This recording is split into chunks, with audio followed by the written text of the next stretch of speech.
Bienvenue dans Un œil sur les médias avec Karim Yayaoui. Bonsoir Karim. Bonsoir Aude. Alors on évoque tout d'abord dans votre chronique ce soir une plongée dans la zone interdite de Fukushima au Japon. Alors c'est un photoreportage que l'on doit à un reporter qui s'appelle Antonio Pagnotta. Une plongée à découvrir sur le site du site d'information Mediapart. En fait, il est parti du côté de Fukushima en entrant dans la zone interdite. Il a ramené des clichés assez étonnants. Beaucoup de clichés d'animaux morts qui ont péri. Et puis une rencontre avec cet homme dont on découvre le visage. Il s'appelle Naoto Matsumura, il a 51 ans. C'est le dernier habitant de Tomioka, une commune proche de Fukushima. C'est un ancien agriculteur qui refuse d'évacuer, quoi qu'il arrive, malgré une radioactivité 50 fois supérieure à celle qu'on peut accepter selon la réglementation française pendant une année. Alors il tente de survivre dans un environnement hostile au milieu des animaux comme cette autruche qui s'appelle Boss, l'unique survivante de la ferme d'autruche de Okumasho. Alors d'après le journaliste qui l'a rencontré, Antonio Pagnotta, Matsumura a refusé d'évacuer pour des raisons d'honneur, ne pas céder face à l'entreprise TEPCO. À son âge, il considère qu'il ne peut plus recommencer sa vie. Il explique que sa ferme était tout pour lui. Les tombes de ses ancêtres sont là aussi. Alors désormais, son nouveau combat, c'est d'empêcher que les animaux qui vivent dans la zone interdite ne soient abattus. C'est prévu dans les mois qui viennent. Un photoreportage donc à découvrir sur le site de Mediapart.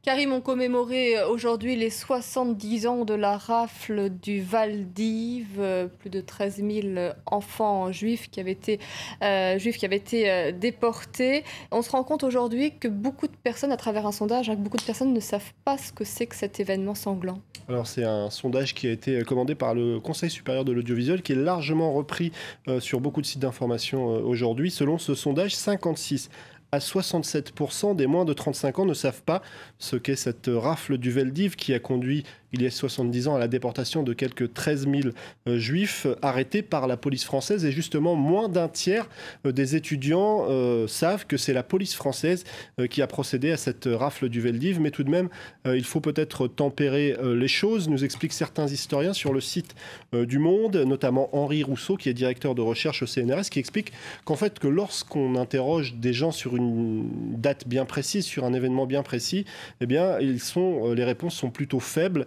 Mais ça ne veut pas dire que les gens n'ont pas conscience de la Shoah et n'ont pas conscience de ce qui s'est joué pendant ces heures sombres de l'histoire européenne. Alors voilà, en gros, ne pas savoir ce qu'est le Vel d'Ive ne signifie pas pour autant une méconnaissance absolue de ce qui s'est tramé. C'est vrai qu'on bascule de la mémoire aux faits historiques. Exactement. Voilà, on est justement 70 ans, c'est exactement ce transfert-là.